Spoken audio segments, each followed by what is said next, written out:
Now we've got to deliver what we tell people we're going to do for them. And so I want to talk to Right. Grant about his journey about being able to deliver that. What CEs, where did he learn, what the patient journey looks like, and what technologies that he may be using to help make this easier, especially when you're dealing with people that come from out of town. You can't be having them come back every week, Right. to fix Right. something here or there. So I think you kind of get where I'm going here, Grant. So kind of Sure. walk us through all of that. Sure. Well, it's not going to be so pretty. So, Perfect. but Even better. Yeah, I did do a lot of my initial CE, obviously at CEREC Doctors, and then I've done some SPEAR education. By no means am I a graduate from both schools and have all the knowledge that they teach, and I'm excited to continue that. It started really within the first year of getting the CEREC. It was back when it was a blue cam. And you remember the Sarman technique? You remember that Yeah, one? I'm very familiar with all that. Yeah. It was a challenge to do 6 units. And I remember doing my first 6 units on my grandmother-in-law, and it took me 8 hours. And it was with one milling machine. But I fell in love. I fell in love with it. The fact is, it was 8 hours. It was awfully long, and it's not the prettiest smile I've ever done. A matter of fact, I beg her to let me redo it every time I see her. But she's like, I love it. I'm not letting you redo it. But anyway, so that started the journey of just being more passionate about what I think I could deliver as a patient experience than just getting it done. And so I started spending lots of hours working at designing. And so like sometimes, if you've designed in software, especially in the beginning, it was really frustrating to get really nice results.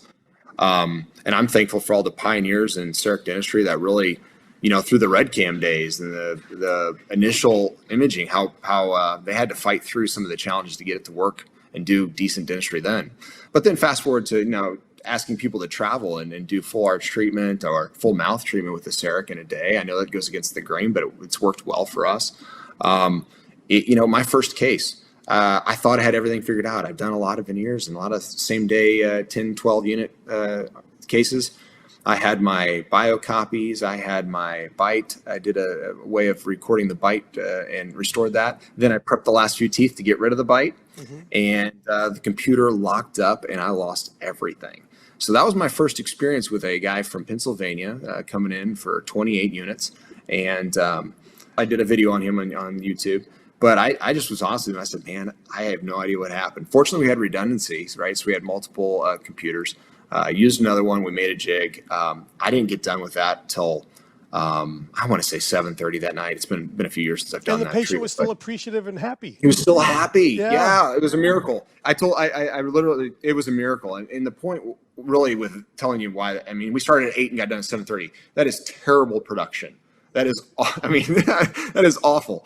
Hourly production was shot, but I still, everything, it ended well, and it was a beautiful smile, I feel like, one of my best. And I'm really proud of it because it was perseverance. And so I was able to persevere through others. And so I think now the software is even better. That was back, I think, Omnicam. So now Prime Scan, it's even more predictable, even less hiccups. But some of those earlier softwares and challenges developed a patience, I think, that I have with the process that has, garnered me some successes that maybe others would be like, you know what, I'm just going to send that to the lab. Why get the headache? And I get that too. It's not for everybody to sit there and fight with software. And I'm sure, like we were talking before we even got on, computers can be glitchy and frustrating. And, if you're, well, my luck is I'm around, so I'm tech support. So we're good. Yeah. I thought that was hilarious.